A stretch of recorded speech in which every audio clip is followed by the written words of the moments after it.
just 2 days after the attempt on his life. When Donald Trump rose to his feet in that Pennsylvania field, all of America stood with him. I stand before you in this arena only by the grace of Almighty God. That same week, President Biden testing positive for COVID. News broke of different Democratic leaders calling for the president to step aside. My fellow Americans. Days later, the president ending his re-election bid. I revere this office, but I love my country more. Endorsing Vice President Kamala Harris and upending the race with just over 100 days until the election. We choose freedom.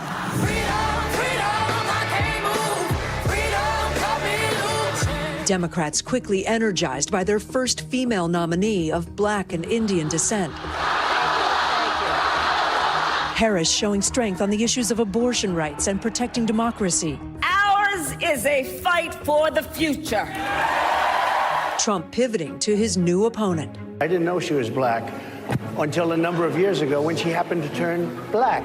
A convention coronation in August. Kamala Harris is going to stand up and fight for your freedom to live the life that you want to lead. I accept your nomination to be President of the United States of America. Trump and Harris would meet for the first time in their only debate. I've never seen a worse period of time. People can't go out and buy cereal or bacon or eggs or anything else. The government and Donald Trump certainly should not be telling a woman what to do with her body. And this famous falsehood. They're eating the dogs, the people that came in. They're eating the cats. The vice presidential debate striking a different tone. I agree with a lot of what Senator Vance said about what's happening. And I think that Governor Walz and I actually probably agreed. But the dangers of our nation's divisiveness still on display. The FBI says there has been another possible attempt on former President Trump's life. By fall, the critical battleground blitz amid one of the closest presidential races ever. I'm a gun owner. Tim Walz is a gun. I did not know that. If somebody breaks in my house, they're getting shot. I think the bigger problem is the enemy from within. The razor-thin margin bringing out bold-faced names. Vice President Kamala Harris. President Trump must win. Podcast interviews taking center stage. That Trump dance party going viral. And his Madison Square Garden rally sparking controversy. There's literally a floating island of garbage in the middle of the ocean right now. Yeah. I think it's called Puerto Rico. Amid the fallout, the Trump campaign seizing on a Biden gaffe. The only garbage I see floating out there is his supporters. Harris caught on this hot mic moment talking to Michigan Governor Gretchen Whitmer about male voters. While Trump tries to win over more women. Whether the women like it or not, I'm going to protect them. After so many firsts, the last days of a campaign season like no other.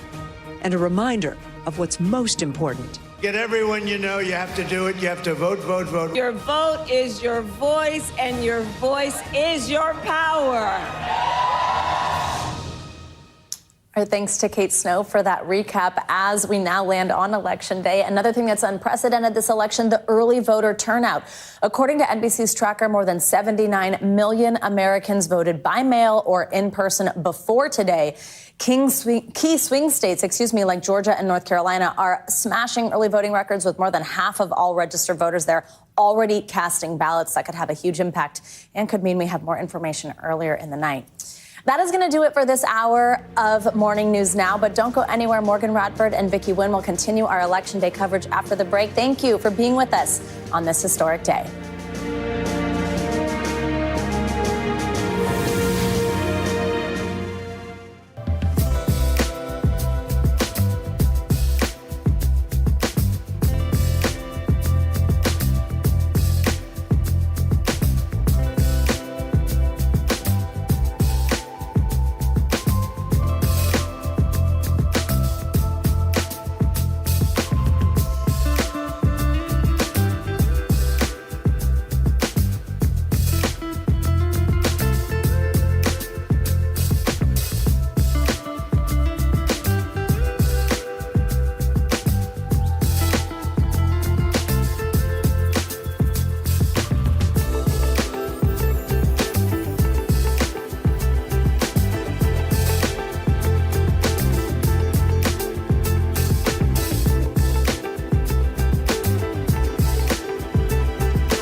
Mornings are full of possibility and energy, and how you get set for the day ahead matters. It's about getting caught up and getting ahead, because every day deserves the best start.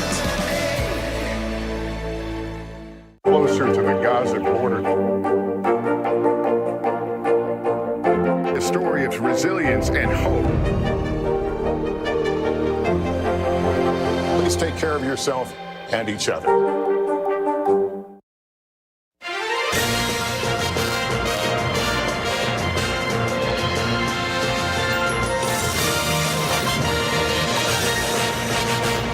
Welcome to NBC News Daily, where millions of Americans are heading to the polls today to choose who they will send to the White House. Vice President Kamala Harris or former President Donald Trump. We've already seen long lines at voting centers across the country. In fact, this is a look from just this morning in Arizona, Georgia, Wisconsin, and New Hampshire. And then a little bit later tonight, Trump is expected to hold his election night party in West Palm Beach, Florida. Meantime, Harris is set to return to her alma mater, Howard University in Washington, D.C., to watch those results roll in. Both candidates closed out the campaign last night in key battleground states, delivering their final pitches to voters. We will begin the 4 greatest years in the history of our country, and we will launch the most extraordinary economic boom the world has ever seen. America is ready for a fresh start, ready for a new way forward. Right now, all signs are pointing to an extremely tight race. The candidates need at least 270 electoral votes to win, and the path to victory will likely go through these 7 swing states. But it's not just the White House up for grabs today. Control of Congress is also on the line. We're following all the key races from coast to coast, as well as a number of critical ballot measures. I'm Vicki Wynn, along with Morgan Radford, and our reporters are fanned out across the country, covering the election from all angles. We begin this hour with NBC's Dasha Burns, live in West Palm Beach, Florida, with the Trump campaign. Dasha, good to see you. So give us a sense of what you're seeing and you're hearing from the campaign there today, as voters are lining up across the country. Millions of ballots have already been cast. Well, look, Vicki, the former president held his last rally of his near decade as a candidate, and he wrapped up late, started after midnight, went really late, and landed here in Palm Beach about 6 a.m. this morning. He'll be heading to the polls himself to vote in just a little bit here. And look, his closing message was supposed to be really focused on the economy and on immigration, but he often did veer off of his prepared remarks, as he has done for about a decade now, painting a pretty bleak picture of a nation that is broken, that only he can fix.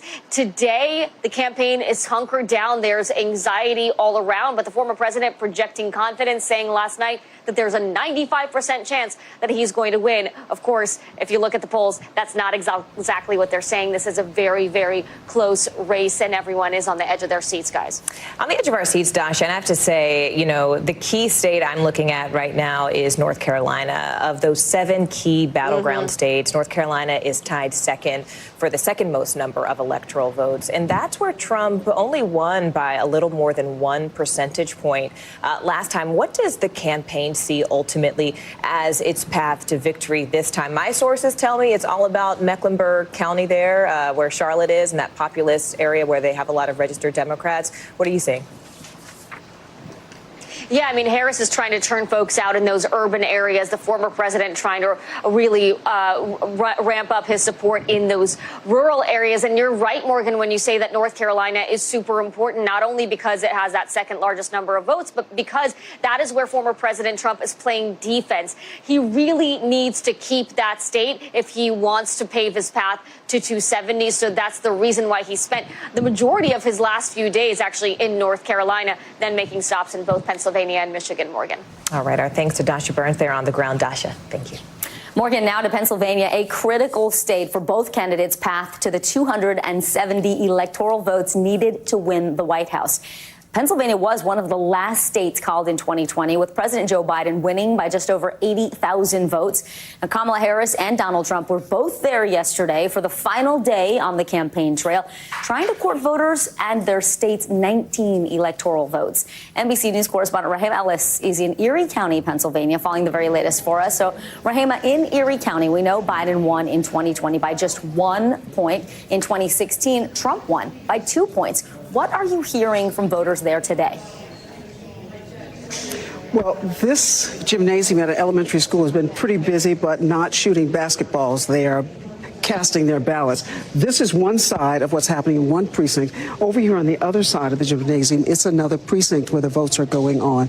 What we're hearing from voters is that many of them came out very early today to cast their ballot. A lot of them were very anxious about doing this. I should tell you, though, about the candidates, as you mentioned. This is a very important state for them. Kamala Harris has had campaign events here 16 times in this election cycle. Donald Trump has been here some 21 times in the election cycle. And you pointed it out. Erie County has been a very pivotal area for many people because it's historically voted for the winner in the election. You pointed out Donald Trump won it over Hillary Clinton by just 2 percentage points out of this county, and Biden took it by just 1% in this county. What are voters saying? What are those voters saying? Let's take a listen. We talked to some of them earlier today. I'll tell you this. No. I'm glad that it's over.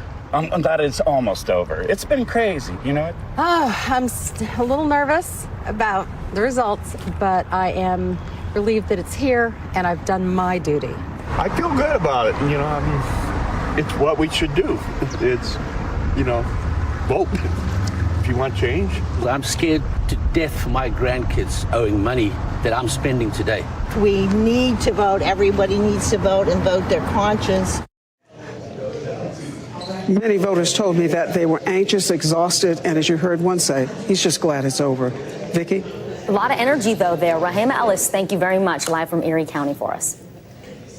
Well, Vicki, in Michigan, Trump and Harris are vying for the state's 15 electoral votes. The former president held his final rally in the state yesterday, the same place where he closed out his last 2 campaigns. Meanwhile, the VP made several stops in the state on Sunday, and the state flipped blue, as a reminder, with a Biden win back in 2020 after Trump won that state back in 2016. That's where we find our NBC News national correspondent, Yasmin Vasugian, who joins us now from Dearborn, Michigan, a very important area of the state. Yasmin, this is interesting because we just heard Rahema reporting on the anxiety and the emotions running high. Michigan saw high numbers of not only voters, but of women specifically turning out for early voting. And you talked to them about some of those feelings, especially the issues that are driving their vote. What did they say? I'm glad you brought up kind of the anxiety and the nervousness, Morgan, that a lot of folks are feeling, because I'm especially hearing that from people here in Michigan as well. I spoke to a group of voters, of female voters last night with a group called Red, Wine and Blue, and there were tears shed about kind of the anxiety and nervousness and all kind of the preparation and the work that was put into this election and getting folks to turn out and now waiting the next 24 hours for these election results, and especially to see how Michigan turns out. I've been speaking to women all day who've been coming here to vote on Election Day, and they're really focused on one thing, right? And I think you can guess what that is, and that is reproductive rights, right? We saw what happened in the 2022 midterms. We see what happens every time reproductive rights is on a ballot in any state across this country. A lot of women are showing up today and voting with that in mind. Let's take a listen to one woman I spoke to, Morgan, and then we'll talk on the other side. I was like, I love you, and if you love me, you'll vote for my rights, and you'll vote for the rights of my fellow women. Get a good, strong woman in office, and I think we'll be okay. And is that why you voted for Harris? Partially. I was actually just genuinely kind of, because like I said, I didn't pay super close attention, but I did do like my own little bit of research, so mostly because of me, though. So you literally had a girlfriend convincing her boyfriend to vote for Kamala Harris because of reproductive rights, right? And as voters are showing up here, Morgan, today, right, you got local races, national races kind of making their last pitch, their final ditch effort as folks are making their way into this middle school right here to cast their ballot, Morgan. Yes, when you talk about the importance of the women's vote there, but let's be clear about where you are. Yeah. You are in Dearborn, Michigan. That has one of the highest Arab American populations in this entire country. And if I remember correctly, that's about 200,000 registered Arab American voters. And this is a community that has really been split and struggling with the current president's handling of Gaza. Could their votes, especially around this issue, be the deciding factor in who wins this state? Short answer, yes. Longer answer is the Harris team, for instance, is hoping that the votes that could feasibly be cast by Arab Americans in this state, and you're right, 200,000 or so registered active Arab American voters that could cast their ballots. They're hoping that for those folks that are saying, I'm going to cast my ballot for third party Jill Stein and or Donald Trump because of the decisions made in the Gaza war, will be counteracted by the female vote. That is what the Harris camp is hoping. But look, 200,000 votes, that's a significant number of folks that could really swing this state one way, Morgan, or another. All right, Yasmin Vasugian on the ground there in Dearborn, Michigan for us. Yasmin, thank you. Vice President Harris's running mate, Governor Tim Walz, is about to land in must-win Pennsylvania as he makes a last-minute stop to energize voters in this critical blue wall state. All of this comes after Harris blitzed Pennsylvania on the eve of the election and held her final rally in Philadelphia. NBC News White House correspondent Mike Memoli is live at the vice president's residence in D.C., where Harris will be watching those results come in. Mike, you've been talking to the Harris campaign. How confident are they specifically about Pennsylvania? Well, what makes Pennsylvania so interesting as you look at the broader battleground map is not just that it has the most electoral votes at stake, 19, but compared to the other states, it has the lowest share of early votes that have already been cast. So what does that mean? That means it has the most votes that will be cast today on Election Day. And so that makes that ground game, that late visit by Governor Walz, the visits that the vice president made across the state last night, so important. But the vice president's team really is optimistic because they say, as the vice president herself said last night, momentum is on our side. They are seeing in their own data that late deciding voters are breaking heavily towards her.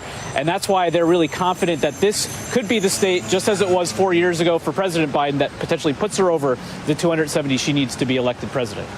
You know, Mike Harris has not mentioned Trump by name at any of her final rallies in Philly and in Pittsburgh. Talk about the shift in strategy and the focus on uplift and turning the page, to take some words out of her book.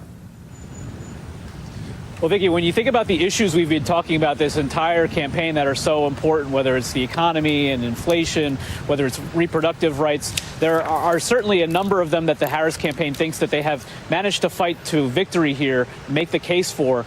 But the sort of secret weapon that even the Biden campaign before the Harris campaign was talking about that they thought might be important is exhaustion, that really voters would not want to go back to, as we've heard at all these rallies, those days of Trump, the turmoil that came with it, both when he was in the White House, but also certainly on the campaign trail.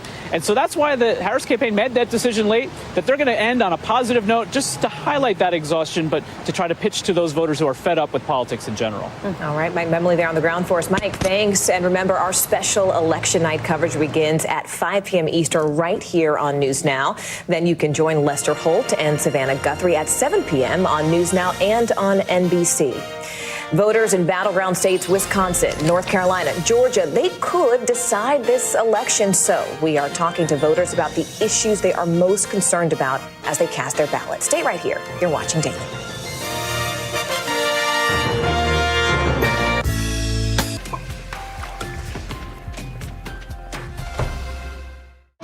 Mornings are full of possibility and energy. And how you get set for the day ahead matters. It's about getting caught up and getting ahead, because every day deserves the best start. News lives in the now. Look at this. You can't even see anything anymore. Let's break down what we know. You gotta see this. News for the generation of now is NBC News Now.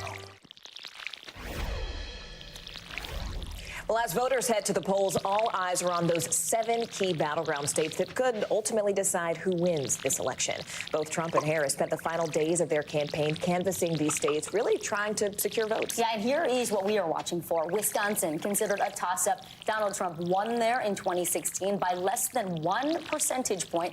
Then President Biden flipped the state in 2020, also by less than a percentage point. Georgia could also be a critical state with its 16 electoral votes. In 2020, Biden beat Trump in that state by less than 12,000 votes. Another state to watch, North Carolina. It has not voted for a Democrat for president since 2008.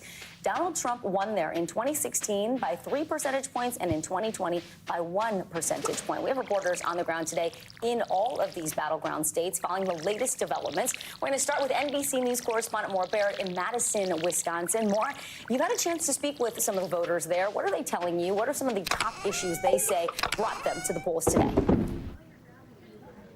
Well, first, Vicki, I want to point out it's pretty appropriate here at this polling location in East Madison, Wisconsin. You can see the purple walls, the purple features around this polling place is pretty representative of how the state typically goes with that flip-flop from President Trump back in 2016 and then Biden in 2020. But as you can see behind me, past those doors, we're seeing the election workers start to process these absentee ballots. Wisconsin put in more than 1 million early votes via absentee voting in the last couple of weeks. 325,000 of those coming in from Dane County. Wisconsin is one of those states that they cannot start processing the absentees until today. Now, in terms of what voters are looking for here in Dane County, it's a reliably blue area. And so the Kamala Harris campaign has been organizing hard here. Harris was here just last week, rallying about 13,000 people, and they want turnout to do even better here to help make up for any margins they might have lost in those rural counties. I wanted to hear from some voters I spoke with that were at the rally just last week.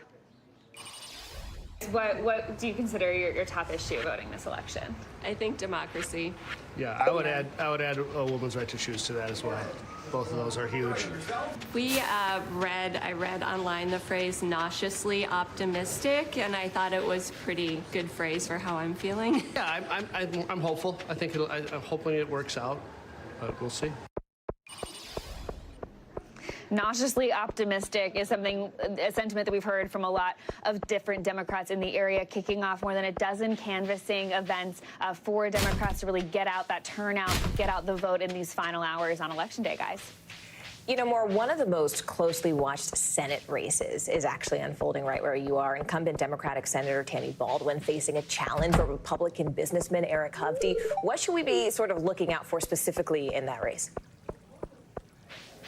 This race has gotten surprisingly tight. That couple that you just heard from also noting that they're disappointed that it's as tight as it is because Tammy Baldwin has a track record, a really good track record in the rural communities around the state. She served the state in the Senate since 2012 after representing it in the House. But Eric Hovde has come in with a lot of his own money to fund the race on the Republican side. The couple pointing out they're nervous. There's been a lot of disinformation in that. And so this is going to be a key one to watch in terms of who could hold the Senate majority after today, guys.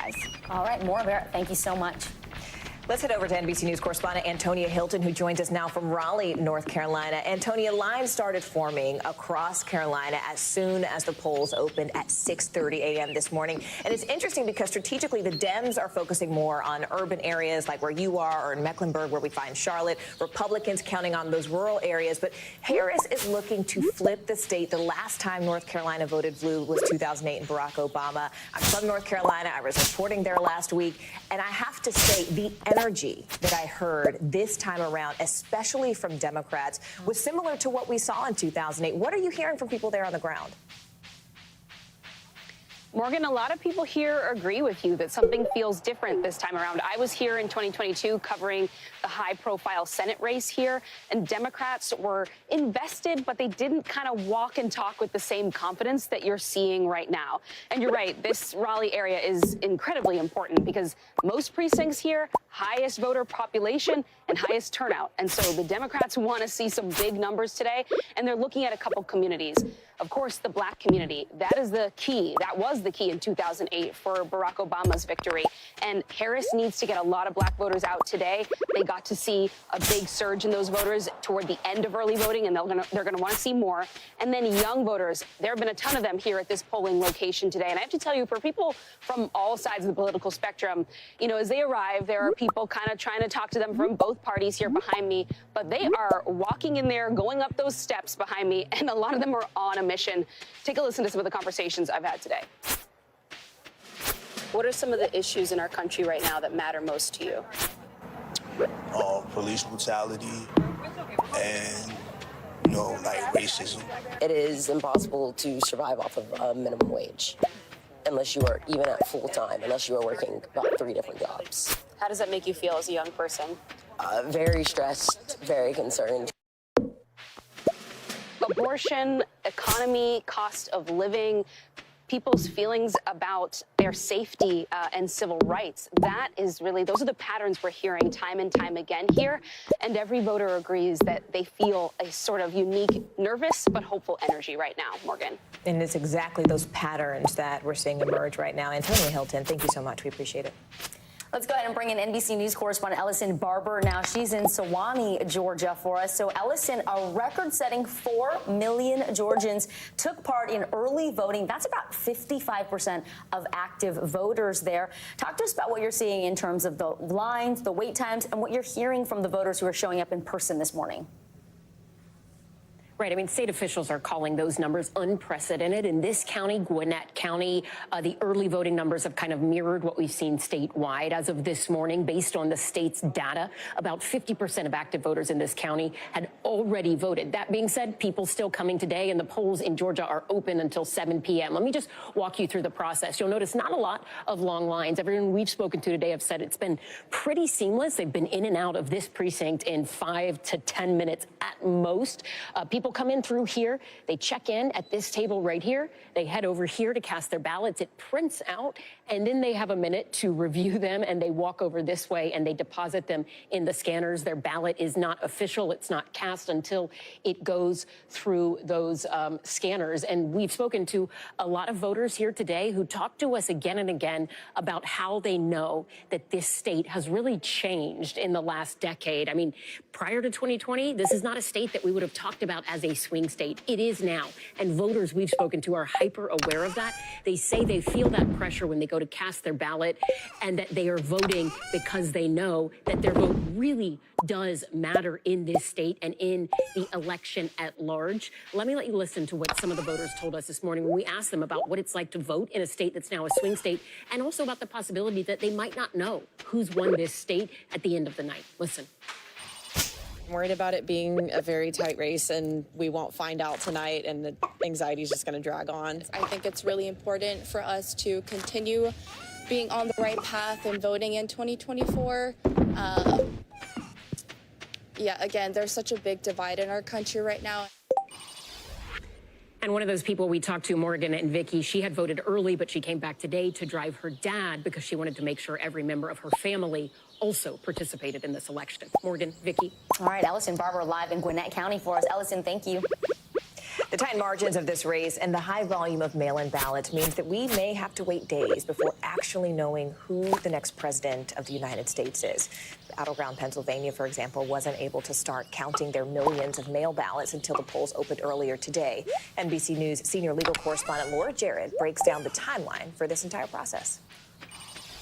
The moment the entire country has been waiting for. The presidential race so tight in 2020, the winner took days to call. The high number of mail-in ballots creating a unique challenge for election officials, and this year may be the same. It takes time to count millions of votes. Pennsylvania's top election official Al Schmidt says he expects more than 30% of voters to cast their ballots by mail this time around. But state law prevents election officials from opening and processing those ballots until 7 a.m. on Election Day. It leads to a perception that things are delayed in Pennsylvania. And they're not delayed at all. It's just the process. A similar law in Wisconsin bars pre-processing of mail-in ballots ahead of time, while in Arizona, verifying signatures on early ballots can cause delays. In Nevada, a different challenge. Ballots get counted up to 4 days after the election, so long as they're postmarked by November 5th, all potentially resulting in a days-long gap between when polls close and when the race is finally called. We've seen that as a real period of vulnerability for people to try to undermine confidence in the results. We did win this election. Former President Trump seized on that period of uncertainty in 2020 to fuel a false narrative the election was stolen, and has been trying to cast doubts on the results of this election. They cheat. That's the only way we're going to lose, because they cheat.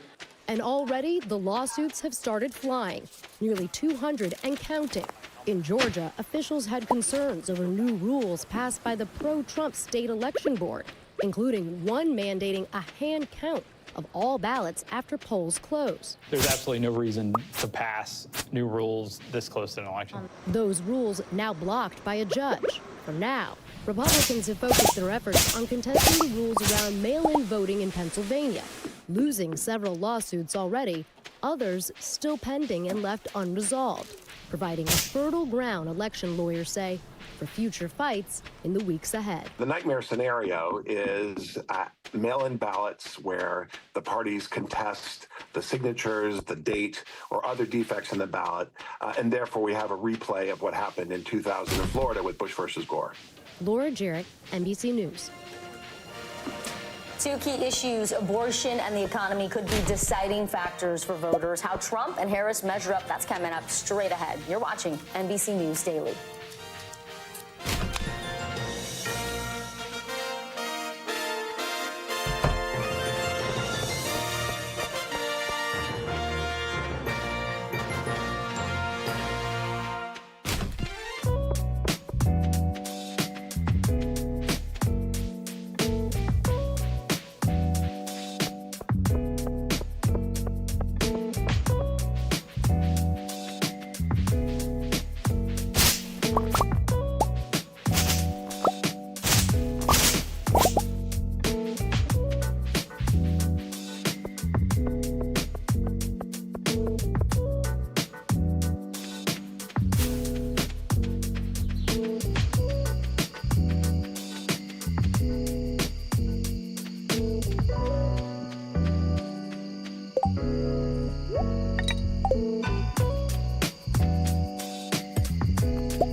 Mornings are full of possibility and energy. And how you get set for the day ahead matters. Take charge of those first hours. It's about getting caught up. And really, it's about getting ahead. And that's what drives us every morning, because every day deserves the best start.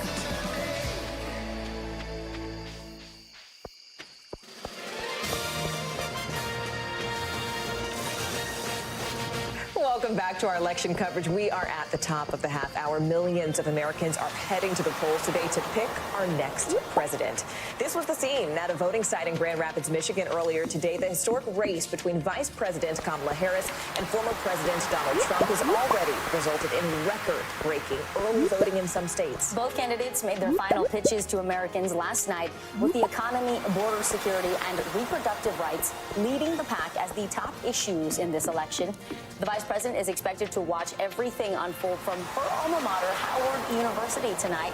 Meanwhile, security preparations are underway in West Palm Beach, Florida, where Mr. Trump is expected to hold his election party.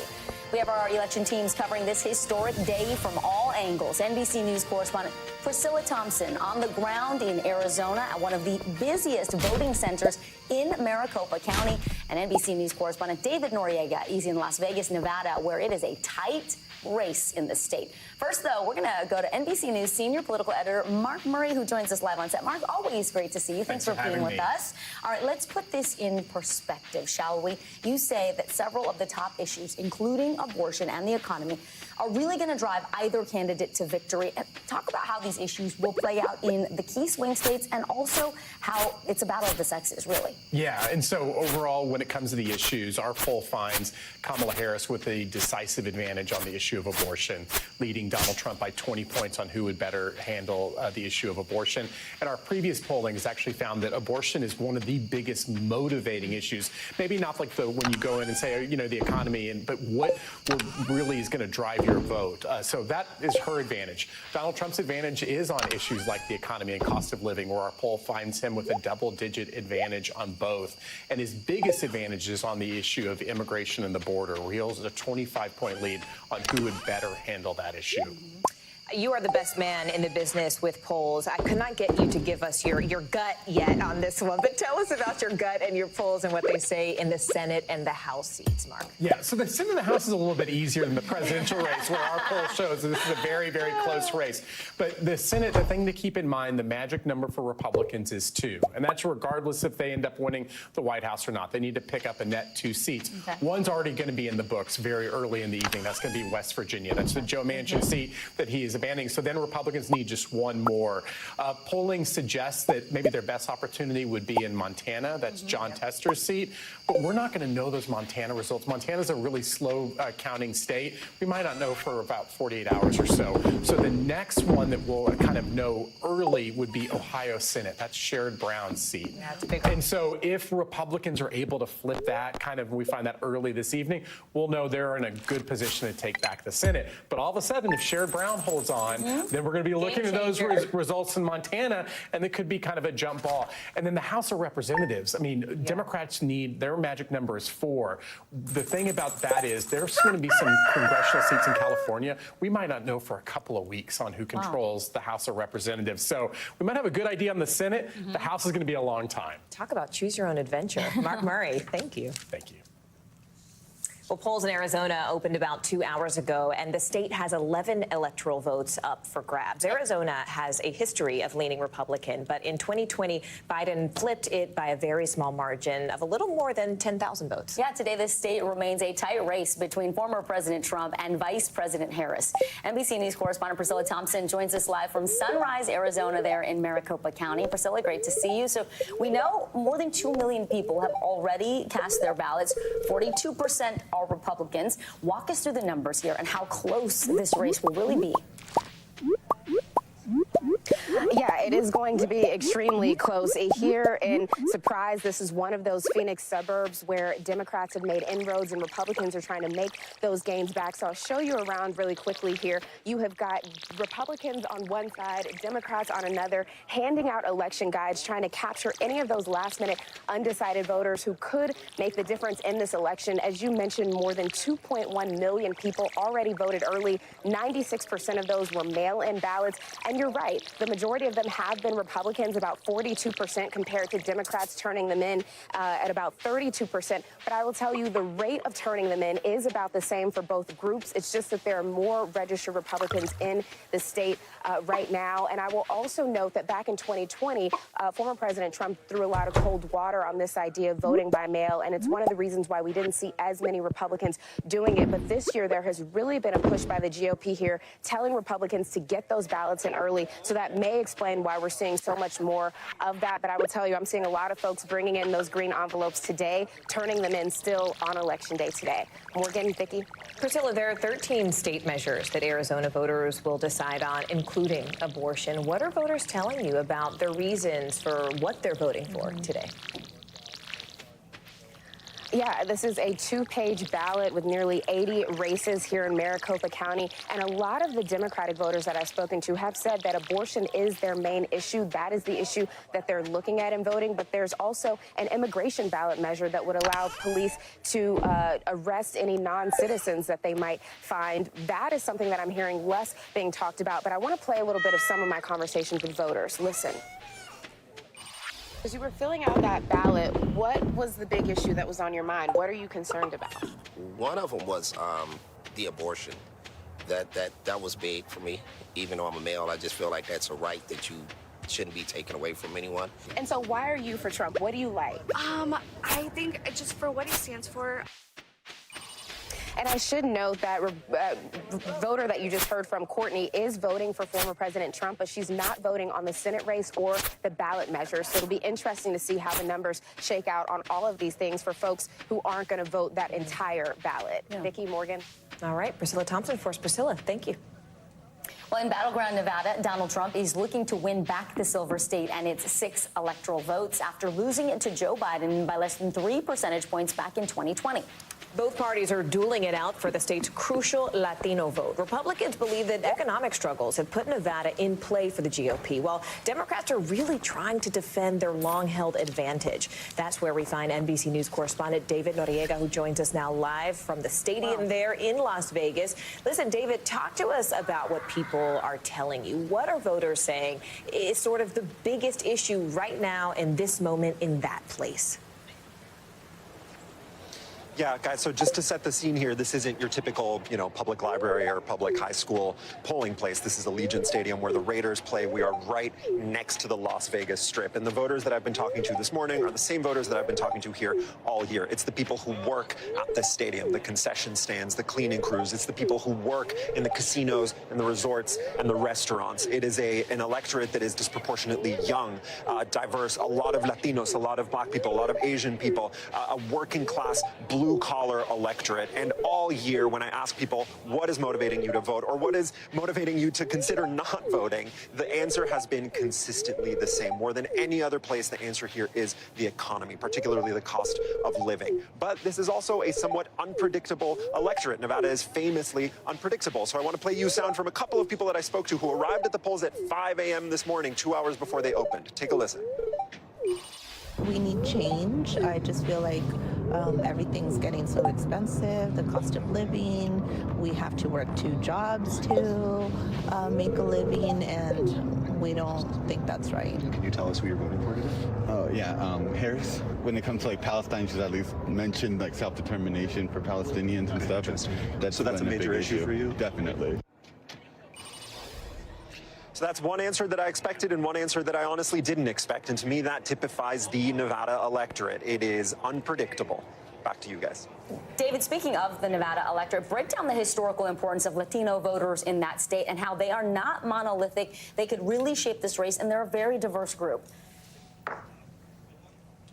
Yeah, so let's talk about some numbers a little bit. If you look at polling from the last several election cycles, so exit polls from the last election cycles and recent NBC and Telemundo News polling from this election cycle, you'll see that the story is that since 2016, when Trump first entered the political scene, he has made steady inroads with Latino voters, little by little getting more and more of them into their coalition. So that is one of the many big historic questions hanging over us in the next few days. It is, will Trump continue to make those inroads with Latino voters? Will he turn the GOP coalition into more of a multiracial coalition than it's been in some time? Or will the Dems be able to defend their turf and keep that coalition from taking shape? Yeah, multiracial, multi-ethnic. I know. We'll be watching. David Noriega, thank you very much. The battle for control of Congress is set to be tight for both the House and the Senate. Right now, Democrats have a slim majority there in the Senate. Republicans would need to gain just 2 seats to take control. Meanwhile, in the House, Republicans have the majority, but just barely. Democrats need just 4 seats to regain power. NBC News Capitol Hill correspondent Ali Vidali has been following it all for us. Ali, great to have you here on set. So, a joy. As Mark Murray was just telling us, on the Senate side, right, we have some very key races, including the outgoing Senate seat in West Virginia that Joe Manchin is leaving. They just need 2 seats, the Democrats do, to flip the balance of power there. What should we be looking for? Well, there's one of those seats right there in West Virginia. The fact that Joe Manchin retired made that a pretty easy win for Republicans. They barely even had to invest. You get to other places on the map, though, and it starts to get a little bit more tricky. I'll take you out west, for example, where you're looking at places like Nevada and Arizona. Initially, at the start of the cycle, Republicans thought those might be big opportunities for them. But then you see the candidate that got on the ballot in Arizona. It's Carrie Lake. She's got all the baggage from that gubernatorial bid. Ruben Gallego is kind of the right fit for that state. That's why you see him in polling averages at this point ahead. And then in Nevada, it should have been a tough defensive race for Jackie Rosen, who's the incumbent there. Sam Brown, the Republican, was a big recruit, solid military background, but at the same time isn't seeming to gain traction there. But again, a lot of these races, Senate and House, could be subject to the tailwinds or headwinds of the presidential, too. And that's exactly what I want to pick up, Ali, because what I find so fascinating about this year's race is that the battleground states that we anticipate anticipated are not the battleground states that we got. And perhaps that is no more true than in these House races where, you're seeing these surprising surprises. What should we be looking out for there? A lot of surprising surprises, and I was actually just on the phone with one lawmaker who's tracking this closely, who was like, yeah, there's like 40 seats that are tied at this point. And so really both campaign committees on the Republican and Democratic side are just waiting to see what happens. I know we always joke it's about turnout, but it actually is, especially when you look at places, you're right, that aren't typically on the battleground map. Yes, you've got some key House races in Pennsylvania. You've got a key House race, for example, for Democrats in Michigan and North Carolina. But California and New York are actually your two central places that Republicans won the majority through last time, and Democrats would very much like to take it back, and they could do it along the same path, too. Surprising surprise. Yeah, surprising surprises. We're in for a lot of surprising surprises at the House, and I'll be honest with you guys, it might take a little while too, especially if we're talking about 1 or 2 seats. One of the key races in California last cycle took basically until December to call. Wow. Could mean we're in for a longer wait. So buckle up, is what I hear you saying. Absolutely. All Bring your right, caffeine. folks. Well, Alavi, we thank you for buckling up with us. And to our viewers, remember our special election night coverage begins at 5 p.m. Eastern right here on NBC News Now. And then join Lester Holt and Savannah Guthrie at 7 p.m. on News Now and on NBC. Coming up, new warnings from the FBI about fake election-related videos, how authorities are trying to protect your vote. That's next. More NBC News Daily right after this.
Do you pledge not to hold a vote on any legislation that would ban abortion? Do you still have faith and confidence in the Supreme Court?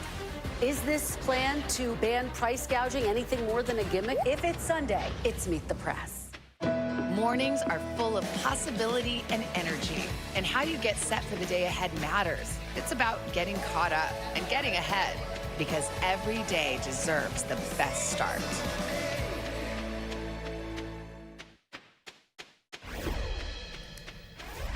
Multiple federal agencies, including the FBI, are out with a new warning today about more instances of election-related disinformation as well as propaganda. Yeah, they say political adversaries like Russia and Iran could be to blame. This is now the 5th warning from a federal agency in just the past 2 weeks that are related to misleading election content online. NBC News Justice and Intelligence correspondent Ken Delaney following it all for us. Ken, good to see you. So the FBI put out this new warning this morning about fabricated election videos. Tell us more. Yeah, and the reason they did this is because it was fake videos purporting to be from the FBI saying that there was a high terror threat at polling places, so people should vote remotely. Oh. Of course, there's no such thing as voting remotely. People would just stay home if they followed that advice. And look, there's a lot of disinformation that's happening that the FBI isn't flagging because they generally only flag foreign-related disinformation. And so people need to know that they cannot trust what they're seeing on social media. If they hear things about their polling places, time and manner of voting, check it out with official sources. All right, Ken Delaney, and I want to thank you. We are going to pause now for breaking news where you're going to hear former President Donald Trump speaking now. Do you accept the possibility that you and Vice President Harris both might not get to 270 electoral votes by the end of tonight? It should never happen. A thing like that should never happen. This election should be over. They spend all this money on machines. And frankly, if they'd use paper ballots, it would be over by 10 o'clock. And by the way, the paper ballots would cost 8%. It would be 8% of the cost. If they would use paper ballots, voter ID, proof of citizenship, and one-day voting, it would all be over by 10 o'clock in the evening. It's crazy. They use these very expensive computers, and I'm hearing in Pennsylvania they won't have an answer till 2 or 3 days from now. I think it's an absolute outrage if that's the case. Now, maybe it'll be later, but it's paper ballots. In France, they went paper ballots because the mail-in was not working. It was corrupt. And in France, they went paper ballots. And at 10 o'clock in the evening, they had 37 million votes counted and done. They had a winner, they had a loser. And in this country, I mean, I'm just hearing that in certain states, it's going to be a long time, and it won't even be close. It won't even be that close. They say, I'm going to win the state, but it's going to take a long time to certify it. Could you see a world where you don't declare victory tonight? Yeah, I mean, I'm hearing the same things that you're hearing. I'm hearing states where I'm up by a lot, but they won't have a final number for a long time. Watching the results and so forth. So we're going to have a very special group of people, many of whom you know, and they'll be at Mar-a-Lago. In addition, we'll have 4,000 or 5,000 people at the convention center. On the assumption I win, I mean, I don't know if something else happens. I don't know what's going to happen in terms of declaring victory, but if in normal times I would go over to the convention center, let's say at 10 o'clock or 11 o'clock or something, but I just don't know. It looks like we have a very substantial lead. It looks like we have many more Republicans voting today than Democrats. So if you have a lead and we have a bigger vote, that means you're doing very well, but they have to call a winner. They should. And they should call a winner, yes. Just stop talking about that. Go ahead. Oh, I don't know. I was honored to get Joe Rogan last night. I mean, Joe Rogan's a big deal. He's a very respected person. And I must tell you, Megan was fantastic. She got up and said some things that were really pretty amazing. But before that, I just think we ran a good campaign. I had good policy. We want people to come into our country, but they have to come in legally. You know, we want strong borders, and we want people to come in. We want to be totally inclusive, but they have to come in. I think that was a big issue. To me, that was the biggest issue. I may be wrong. You know, a lot of people said inflation. Inflation's a disaster, but I think it's a second issue. I think the first is the border. We can't allow criminals to be put back into our country or to be put into our country. So you have 13,000 plus murderers allowed to roam in our country. Not going to be allowed. They have to go. You have drug dealers. You have terrorists. You have a tremendous amount of people that should not be in our country, and we need strong borders in this country. And I think people are voting in. I think it's the number one issue. We'll see how it pans out, but I think it's the number one issue.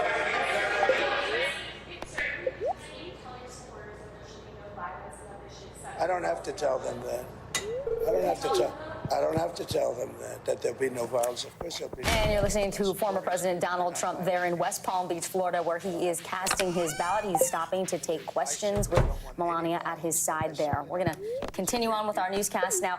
Election workers and administrators facing an increasing threat of swatting this year. That is when someone makes a fake call to emergency services in an attempt to bring SWAT teams to an official's house and cause chaos. NBC News national correspondent Yasmin Vasugian has more on how election officials are combating the threat and keeping workers safe. A man called police in a local Missouri town saying someone there had shot and killed his wife and children. He gave the address and police responded to the call. The hitch? It was the home of Missouri Secretary of State Jay Ashcroft, and it was all a sham. I ended up sending my wife and my kids to the back of the house and the upstairs because I didn't know what was outside. And then I walked outside, my shirt untucked and just in shorts and my pockets hanging out of my shorts and my hands up in the air. The police, after confirming his identity, asked to see his wife and children to make sure all were safe. What about your kids, your wife? How were they affected by it?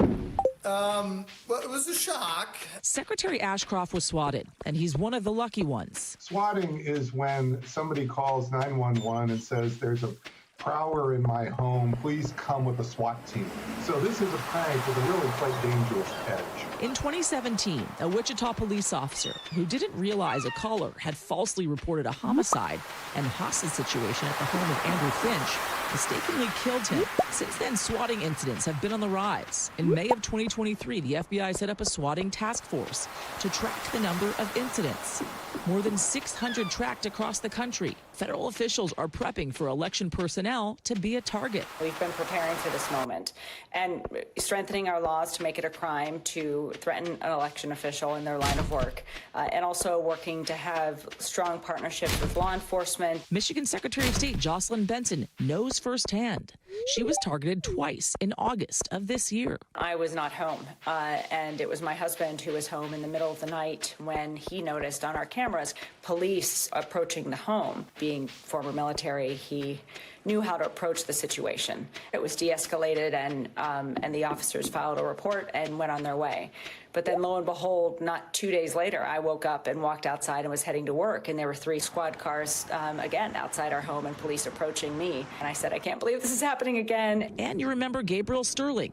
It has to stop. The COO of the Office of Georgia Secretary of State. He was swatted this past January. This was a very sophisticated SWAT where they basically had gunfire in the background and said that there was violence going on at the home. They had 14 cars there in like less than 2 minutes. Was there an investigation launched into finding out who actually swatted you?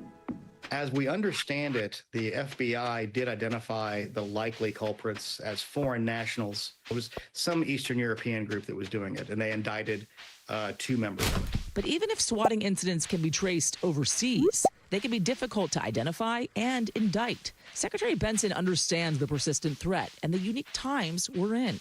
It's, a horrific reality of election administration in this moment. And everyone who spreads lies or causes lies, or even our foreign adversaries who may be linked to some of these attempts, all of it really amplifies in the heat of this moment and shows why both the work we do is so important, but also there are real risks involved that we have to be aware of. Risks these officials, along with many election workers, are willing to take as a duty to serve this country and its democratic system. Yasmin Vasugian, NBC News.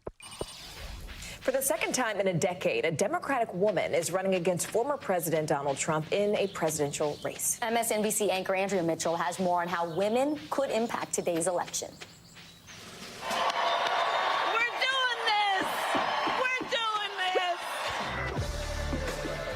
Could Kamala Harris finally break through America's ultimate glass ceiling and become the first woman president of the United States? The vibes are so good. This is history making. It's really wonderful. I love it. I think this is such a historic moment to be a part of. Harris, unlike Hillary Clinton, has for the most part let her gender speak for itself. But to beat Donald Trump, she's counting on an outpouring of women who've flocked to the polls since the Supreme Court overturned Roe v. Wade. Women voters being stripped of that fundamental freedom that they had come to rely on, it sparked an outrage in them. The gender gap this year is huge, 30 points in the October NBC News poll. In 2016, when Clinton was running, the gender gap in exit polls was 24 points. Clinton says women candidates still have to project strength, but not too much. It's still hard for some people to imagine a woman in the Oval Office. Michelle Obama sees it as a double standard. We expect her to be intelligent and articulate, to have a clear set of policies, to never show too much anger. Harris often faces age-old criticism of women in power. I don't think she's a leader or a boss. I think that there's somebody else behind it all. I think she's slick, but I don't think overall she has a great intellect. And not all women back Harris either. She can smile very well, but that's about all she can do well. And she laughs a lot. So it's really true that women like Kamala Harris are judged by a much tougher standard than men like Donald Trump. Yes, there is a gender bias when it comes to judging women candidates. And it ranges from everything on, policy to appearances. Running against Donald Trump, Harris has the extra challenge of countering his campaign's parade of male gladiators like Kid Rock and Hulk Hogan. Let Trumpomania run wild, brother! Eleanor Roosevelt was asked on Meet the Press in 1957 if a woman could ever become president. Someday it will happen when you get to the point where you look at people in politics and in positions of political importance as people and not as either women or men. Shirley Chisholm pioneered as a black woman running for president in 1972. I only hope that my successful candidacy will be an inspiration and a stimulation to many other black women up and down the breadth of this land. 175 women in 88 other countries have been elected head of state, including Golda Meir, Indira Gandhi, Margaret Thatcher, Angela Merkel, and this year Claudia Sheinbaum in Mexico. The question now, is America finally ready for its first Madam President? Andrea Mitchell, NBC News. Stay with us. Our election coverage continues right after this. And now, look at this. You can't even see anything anymore. Let's break down what we know. You gotta see this. News for the generation of now is NBC News Now. Do you pledge not to hold a vote on any legislation that would ban abortion? Do you still have faith and confidence in the Supreme Court? Is this plan to ban price gouging anything more than a gimmick? If it's Sunday, it's Meet the Press. Nice to have you along with us, whether you're at home or on our plaza. We're just glad you're with us this morning.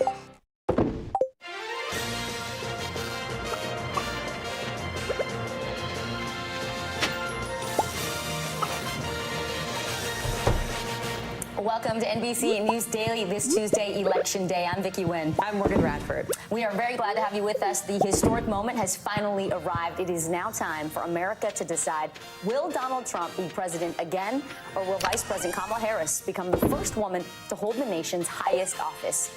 We just saw Trump moments ago after he voted in person in Palm Beach, Florida.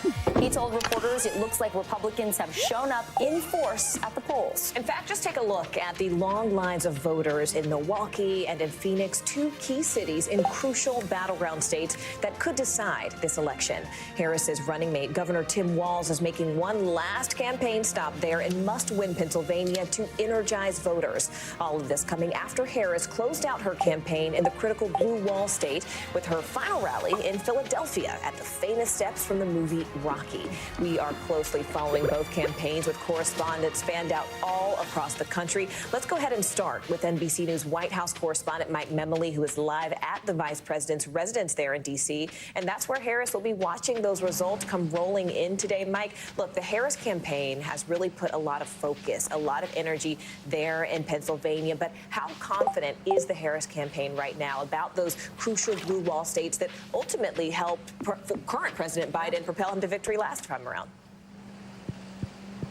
Well, Morgan, I think it says a lot that the Harris campaign is still, as we speak, campaigning in Pennsylvania. We just saw Governor Tim Walz, Harris's running mate, make a campaign stop in Harrisburg, really rallying with some top union officials and rank-and-file union members in that state. That's a key part of the winning coalition in Pennsylvania. And Vice President Harris, behind me in the Naval Observatory, the Vice President's residence, she's been making calls into radio shows across the country, including one in Pittsburgh, where she talked about the importance of her plan to try to lower costs for ordinary Americans. if you win the state of Pennsylvania and it's 19 electoral votes, it really does cut off the pathway for your opponent to try to get to that 270 winning margin. And that's why the Harris campaign has put so much effort there, including I was in Philadelphia last night for that big closing rally. The Harris campaign does feel confident at this point, though Harris herself said they expect this to be one of the closest races in this country's history, and that's why they're doing everything they can to get these votes out in the last possible minute. And Mike, speaking of Pennsylvania, Governor Walz is there today. Where is Kamala Harris going to be all day in terms of, starting her day, ending her day, and how is she trying to stay top of mind for voters today? Yeah, well, we have seen her making these calls to a number of radio shows across the country. This is a typical Election Day tradition. In one of those radio interviews, in fact, the vice president talking about how she's going to have a tradition every Election Day of dinner with her family, many of which have traveled with her and gathered with her today. And then she's going to be speaking tonight. We may not be a victory speech or a concession speech, but we do expect to hear from her tonight when she visits Howard University. This is where she attended undergrad, a historically black college. Really, she, in another one of these interviews, talked about, in almost sentimental terms, how meaningful it is for her to be there. The first office she said she ran for was for the student council at Howard University, and she is looking forward to, as she put it, being the first HBCU alumni to be the president of the United States. Wow. The student council, potentially the White House. Mike and Emily for us there on the ground in D.C. Mike, thank you.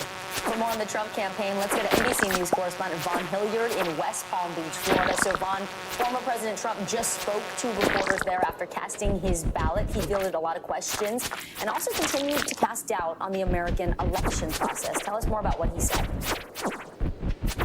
Right. This was a former president and Republican nominee who, walking into that voting booth in Palm Beach, suggested that he is quite confident about not only the early vote returns and the data, the number of Republicans that had early voted in the weeks prior to today, but also some of the early numbers showing those individuals who came up and have cast a ballot so far in some of the key battleground states.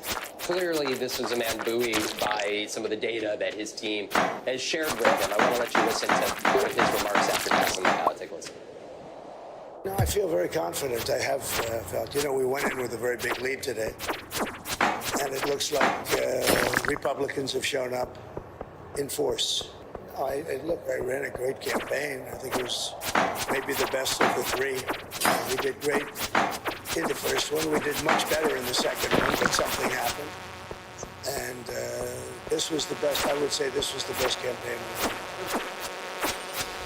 There was another important distinction that came from Donald Trump's remarks there a few moments ago. 4 years ago, on election night, he prematurely declared victory at the urging of Steve Bannon. And he was asked just a few moments ago whether he would intend to do the same tonight or whether he was willing to acknowledge ballots may take a couple days to count so we know the result. And he acknowledged that, yes, it may be later than tonight before we will know the victor of this presidential election, guys. Important reporting there, Vaughn. It's interesting, though, that you mentioned Steve Bannon, because Trump has historically used a lot of his surrogates to define his own candidacy and also redefine his message. So who is expected to join Trump later on tonight? Walk us through his agenda.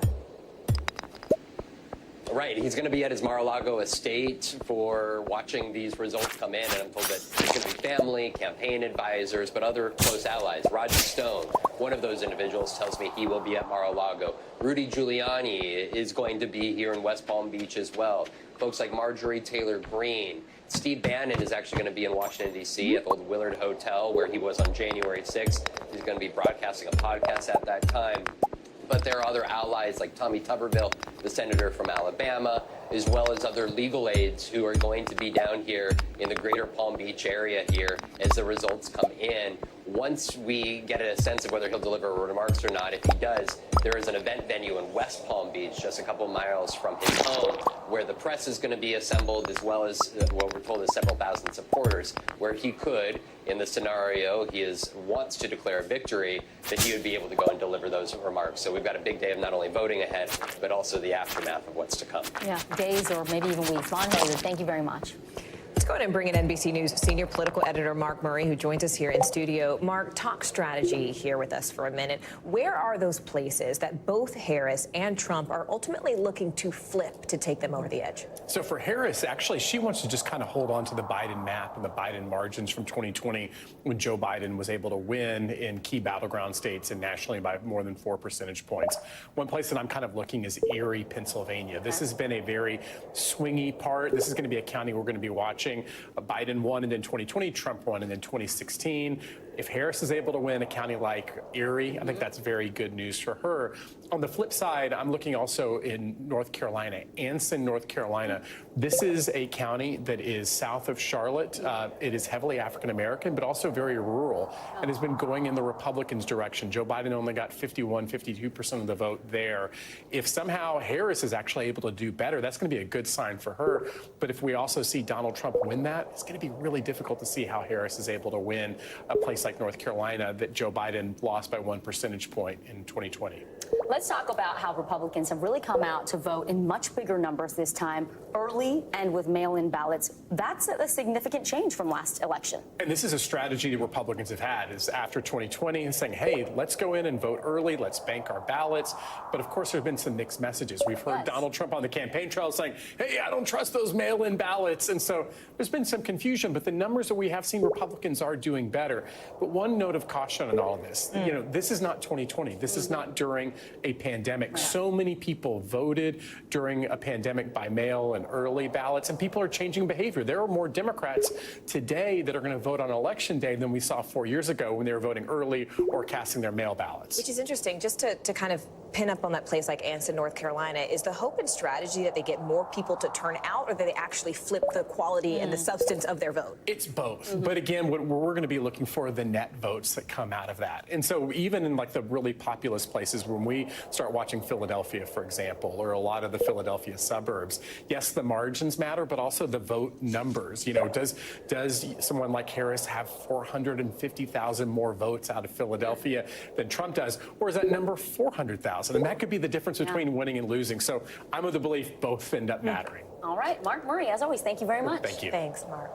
Let's turn now to our CNBC Money Minute, where Boeing employees will soon be heading back to work, and that is after voting in favor of a new labor contract just yesterday. The company's machinists had been on strike for nearly 2 months, stopping most of its aircraft production. CNBC's Tech Check anchor Deirdre Bosa joins us now. So, Deirdre, let's talk about this. It was like the third or fourth offer. Break down the new approved labor deal. What's in it? Hey, Vicki Morgan. So 59% of the machinists voted for the new deal, which includes a 38% wage increase over 4 years. And it increases 401k contributions and a signing bonus of up to $12,000, or a combination of a $7,000 bonus and a $5,000 401k deposit. The union said workers can return to their jobs as early as Wednesday, but they must return no later than November 12th. Meanwhile, Dollar Tree CEO and Chairman Rick Drayling has stepped down. The embattled discount chain said Drayling, who joined the company as executive chairman in 2022, cited health challenges behind his decision. COO Michael Creedon will serve as the interim CEO until a permanent replacement is found. And finally, to celebrate Election Day, a number of companies are offering discounts and freebies for voters. Rideshare apps Uber and Lyft are offering ride discounts to customers heading to the polls, while Krispy Kreme is giving out free glazed donuts. You can snag a free frozen yogurt at IKEA. And food delivery apps Grubhub and Uber Eats, they're offering discounts for anyone in need of a late night snack. As the results roll in, guys, this is good information for us. We're going to be up late. We might need those snacks. I agree. Yeah. We like each other. Yes. Deirdre Bosa, thanks so much. Sign me up for the appreciate Krispy Kremes. Yes. Coming up, we are going to hear from voters in crucial battleground states, Pennsylvania and Wisconsin, the top issues energizing them, bringing them to the ballot box. You're watching NBC News Daily.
What's the message that you're trying to get out to young people? Know what is in the drug supply. We've got important news this hour about your money. Mental health, big picture, why is it so tough right now? News for the generation of now is NBC News Now.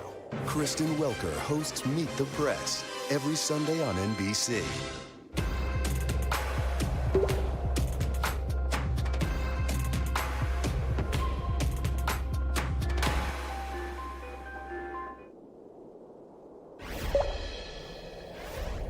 We continue our coverage of the key states in this tight presidential race, two of the most important ones, Pennsylvania and Wisconsin. Both of them went blue by less than 2 percentage points in 2020. We have team coverage from all angles. NBC News correspondent Raheem Ellis is in Erie County, Pennsylvania. But first, we're going to go to NBC News Now anchor Joe Fryer live in Madison, Wisconsin for us. Hey, Joe, so if you are a Republican if you're in a Republican-leaning suburb that Democrats are trying to flip, talk about the campaign candidates' messages right now, and are they resonating with the people who are showing up and talking to you? Yeah, Vicki, we can tell you there is a lot of passion here this morning. The lunchtime rush here in the village of Mukwonago just getting started. A lot of people here casting their ballots. So far, in-person voting just crossed the 800 vote threshold here. When they opened the doors this morning, 50, 60 people were lined up outside ready to vote. We spoke with a couple of mothers here who told us that they had voted for Trump in the past. They both are voting for Trump again. They cited the economy and inflation. But we also spoke with another man whose name is Ron. He told us he voted for Trump in 2016. He voted for Trump in 2020. But this year he made a last-minute decision and decided to vote for Vice President Kamala Harris. Let's listen to some of what voters told us. Can we ask you, who did you vote for? I voted for Trump. Why'd you vote for Trump? I believe that he is going to take America back, and he's going to allow us to go in the right direction. I voted for Kamala. Who'd you vote for in 2020? I voted for Donald Trump. You did? Why the change? It was his description of who he's going to put alongside him in office. Specifically, he mentioned Elon Musk and RFK Jr. worries that they could have prominent roles in the next Trump administration. Vicki and Morgan. Joe, talk to us a little bit more about the counties there in Wisconsin and which ones will play a key role in winning that state. Yeah, where we are right now, this is Waukesha County, and that is one of the 3 WOW counties, as they're known. WOW does not mean Austin, though this is a really cool part of the state. What WOW stands for is Waukesha, Ozaukee, and Washington. These are the suburban counties that surround Milwaukee. They've long been Republican strongholds, but in the last decade, we have seen Democrats chew into some of that GOP advantage. President Trump got 39% of the vote here in Waukesha County in 2020. Democrats are hoping that VP Harris can maybe get 40% of the vote. If that happened, it'd be the first time that happened for a Democrat since 1964. The key thing they're trying to do here is turn out and really try and persuade suburban women, maybe even those who've always identified as Republican, to vote for Vice President Harris, whether it's because of abortion, or whether it's because of issues surrounding democracy. Vicki? They have their work cut out. All right, Joe Fryer, live in Wisconsin for us. Thank you, Joe. Now let's head over to NBC News correspondent Raheem Ellis, who is live for us in Erie County, Pennsylvania, with the latest. Raheem, this is fascinating because Erie, for many strategists, is sort of a canary in the coal mine. It narrowly went for Biden back in 2020, but it went for Trump in 2016. What are voters telling you there on the ground? We're hearing a lot from people on the ground. I want to tell you, Morgan, a little bit about what's happening here. You might call it the lunchtime surge, if you will. Take a look over here. People are lined up, some almost out the door. They go over there, they sign in, then they come on this section. That's where they fill out their ballots, and over on the other side is where they put those ballots into the slot. We've been told that about 400 people have come here to vote in person so far this morning. To give you an idea of how that compares with an off-presidential year, they told me for the whole day in an off-presidential presidential year. They might get about 200 people here, so they feel pretty good about what's happening. One of the things, or many of the things that people are saying to me is that they are glad that this is Election Day. They've had enough of the ads and the talking heads and sound bites of what direction they should or shouldn't go into. One person told me that he saw an ad, however, just yesterday, and that helped him make up his mind about who he was going to vote for, and he said it was Harris. Another person said to us that they were very concerned about what's happening in the Middle East with Palestinians, and he was torn between whether he should vote for Trump or Harris. Ultimately, he decided that Harris was the person that he should go with, while others have said to me, one man said he decided 2 years ago who he was going to vote for, and he said it would be Trump. And this is a place that people are watching to see exactly how people are voting. Yeah, these votes, I mean, matter. It's interesting, though, when you were running the numbers, Rahima, what do those numbers tell us about the timing? Because a judge on Friday ordered that the Erie County Board of Elections had to issue ballots for up to 17,000 voters who did not get their mail ballots in time. So how does that affect when we could see these final results? Well, one of the things that's happening is that because of what the judge said the county had to do, they left open the voting place after early voting ended. They left it open for 4 days for people to come and cast their ballots. But what they can do here is if they've gotten a ballot that is not correct, they can surrender that ballot and get a provisional ballot. So what does it all mean? They don't start counting those provisional ballots until Friday. So that tells you a lot about when the decision is going to be made about who won this county. And those provisional ballots being very important. They're not going to be counted until Friday. We know what happened in the last presidential election. It took them until Saturday before we knew who won Pennsylvania. Morgan? Our Rahima Ellis there in the crucial battleground state of Pennsylvania there for Erie County. Thanks so much, Rahima. Really appreciate it. Later this hour, how the FBI is tracking possible election misinformation, plus what we're learning about a fabricated video that falsely discouraged Americans from voting in person. Stay with us. You're watching Daily.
NBC News Daily is #1 for afternoon news across all of television. I'm Morgan Radford. I'm Vicki Wynn. I'm Kate Snow. And I'm Zinklea Samwat. What's happening around the world? Israel's military is building up there along the border. And what matters here at home? New numbers are out today showing more encouraging signs for our economy. Let's zero in on exercise. We know we're supposed to be doing it. What does it do for our health? What needs to change for social media to be a safer place? NBC News Daily, weekdays from 12 to 4 on NBC News Now.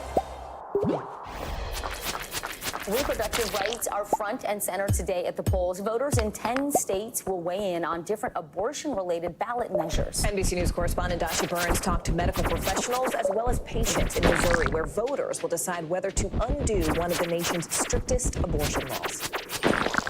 This is the only clinic in a 45-mile radius that provides women in Missouri access to the full range of contraceptive methods. Nurse practitioner Kate Wagner sees some patients who are anxious that their reproductive rights could be further impacted with this upcoming election. Good morning, lady. Good morning. Some of our patients would, show up and they would say, my device is due to be, replaced next year, but I want to go ahead and have it replaced sooner than that because I'm worried about, the politics changing. Kate says one of the biggest challenges is not just getting birth control, but getting the right method.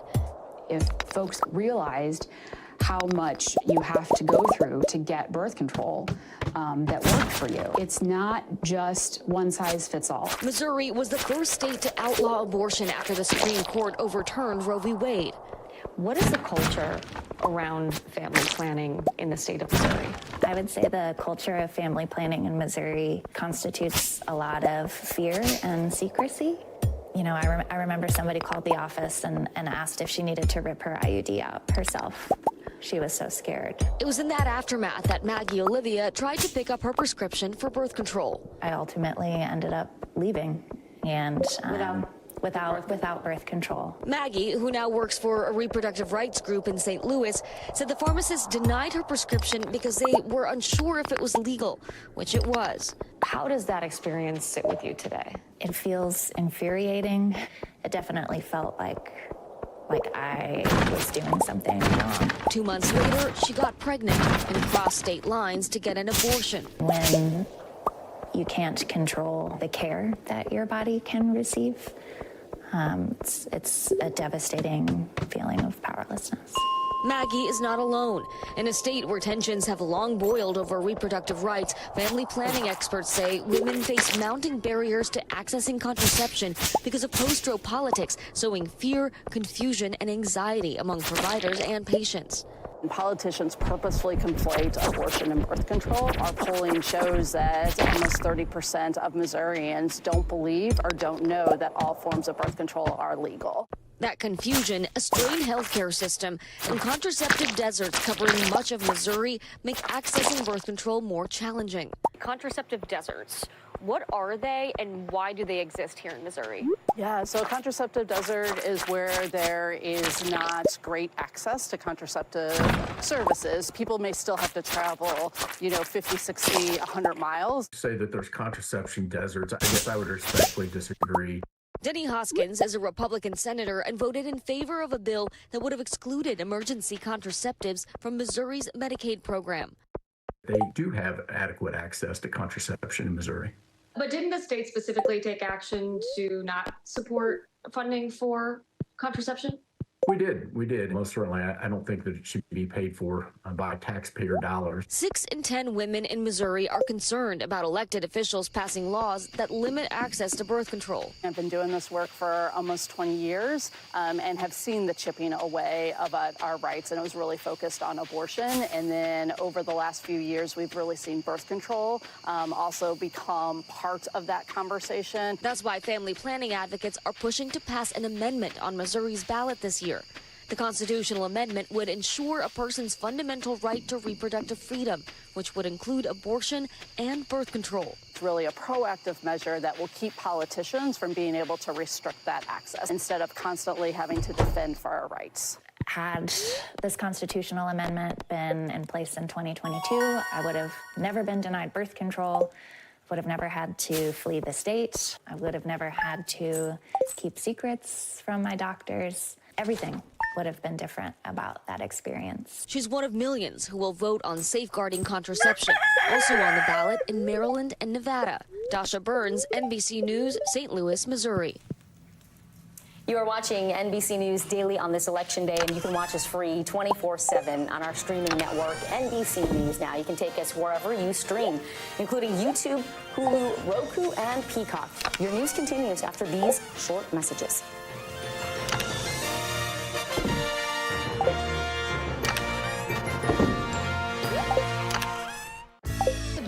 And energy, and how you get It's about getting caught up and getting ahead, because every day deserves the best start.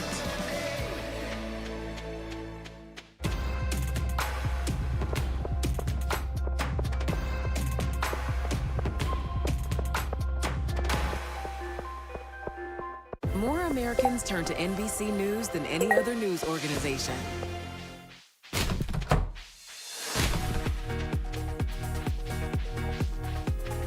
Welcome back, and thanks again for joining us, where it is 12:30 in Washington, D.C., and right here in New York City. I'm Morgan Radford. I'm Vicki Wynn. Here's what's making news right now. At least 20 people were killed in an Israeli airstrike in northern Gaza. This is according to Palestinian officials.